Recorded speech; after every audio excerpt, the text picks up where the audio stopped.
Okay, guys. So I actually saw this post earlier today, and I was going to make a video on it, but I kind of fell asleep on the couch. So I'm doing it now. It's a little later, but I still want to cover it. Obviously, we've had a roadmap update for Star Citizen, and we also have the new patch that came out because of the C patch for Star Citizen 3.9 PTU. So what we're going to do is we'll go through, we'll break down the roadmap, and then obviously we'll go through and look at the patch. So noticeable changes for the roadmap for March 20th is obviously Kesha Automatic Prison is now under polishing phase. Prison missions have been put under polishing phase, and the new Babbage landing zones interior have also been put under polishing phase. Now obviously we're not expecting any major changes or anything with the roadmap because obviously, you know, at the end of the day, 3.9 should literally be a few days away, at least for subscribers anyway. But prison uniforms 9 out of 12, Microtech collection 6 out of 7, Crash Show is polishing, new Babbage landing interiors polishing, the 3 moons are all polishing. 3D navigation avoidance, collision avoidance is polishing. 3D pathfinding, planet side is polishing. Player interactive system improvements, which we saw on Inside Star Citizen, that's also polishing. Prison missions is polishing. Restricted area rework is obviously 8 out of 9. Sorry. PvP bounties polishing. Player status is polishing. Bounty missions NPC is polishing. The Prowler is 55 out of 76, which is actually not as bad as it seems because there always tends to be a lot of tasks left over before it comes out to the PTU. The Origin M50 improvements obviously has not been started, so I don't know what's happening with that one, but it's apparently in development. Cortec weather is polishing, and performance optimization is obviously there. Obviously for 4.0, the mission giver for Lisa Gibbs and Devian Bustra and also Eddie Parr. I believe we saw these on Inside Star Citizen. They are all mostly done. 16 out of 24, 17 out of 25, and 39 out of 50 in relation. Crusader is just listed as schedule, which is fine. Orison Landing Zone, 211 out of 313. FPS combat weapon types for AI is still listed as schedule.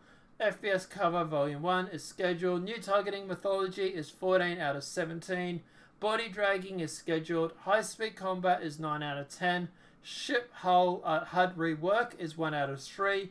Law system version 2 surrender is 3 out of 6. Gameplay is scheduled. Security system is scheduled. Death animations is 0 out of 4. Weapons and items is 5 out of 27. Ballistic SMG is 13 out of 27.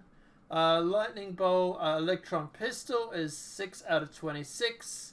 The Mass Driver Revision is 9 out of 31. NPC Seja is scheduled, which is ironic because, yeah, schedule. System Shield Replacement Tech, that's 4 out of 8.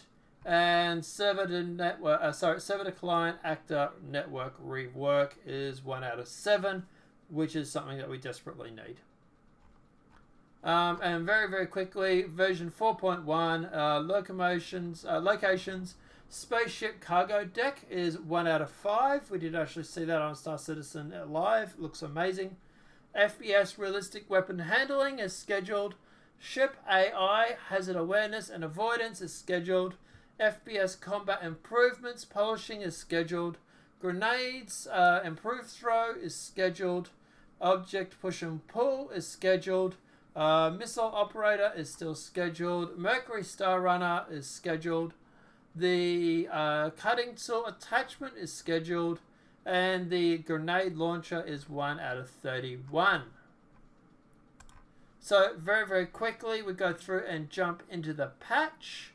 So it's under NDA, which doesn't apply to me because I haven't signed it. Obviously, the database reset is no. Long-term persistence is enabled.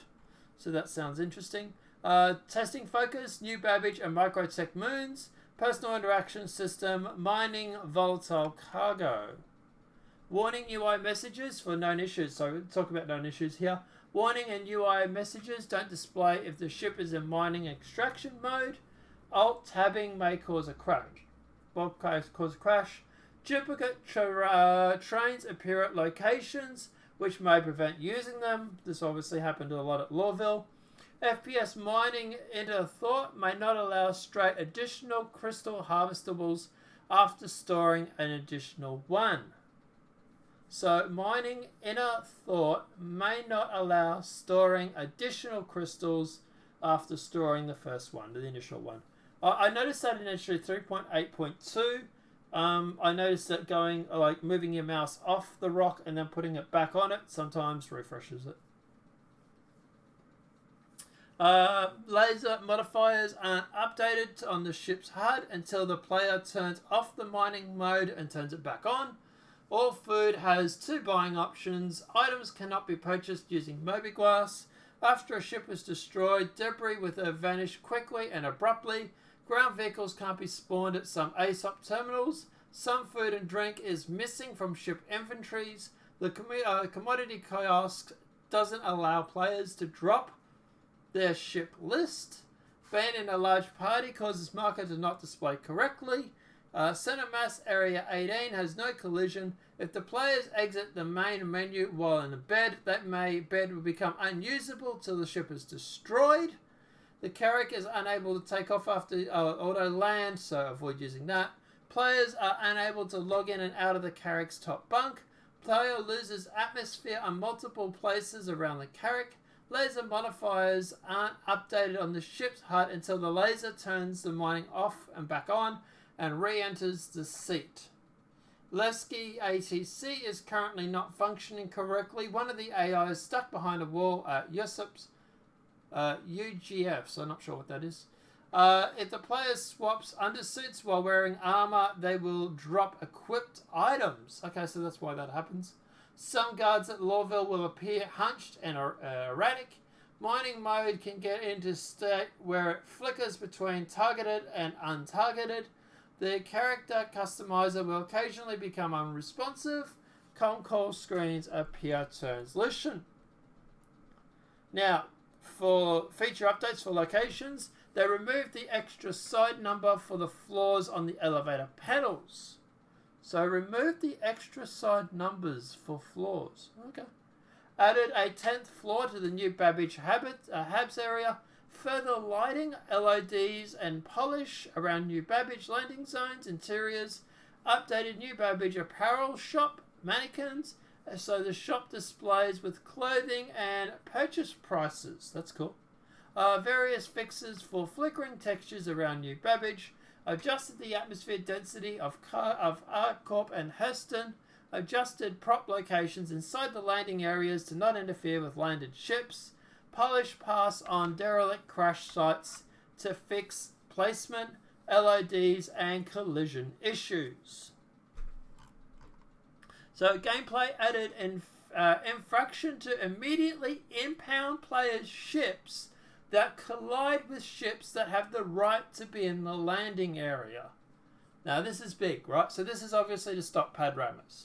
So if you have the right to be in that area, so say you've requested landing, and someone rams your ship, pad rams you, or just rams your ship, their ship will be impounded. So that's pretty cool. Sorry.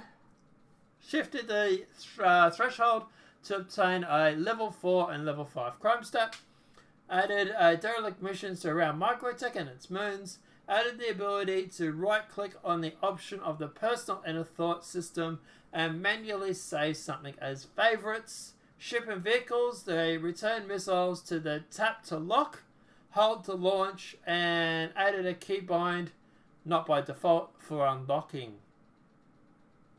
Polished lulls and the carrack. And for bug fixes, the amnesty zone around the surfaced outpost should now correctly function. Fixed many areas around Habs, citation kiosks, and Aspire ground and information desks in New Babbage been exposed to the outside temperatures. Purchase food and drink items that should no longer give a short-term error. Players should no longer get stuck in Wally's bar when walking near it in New Babbage.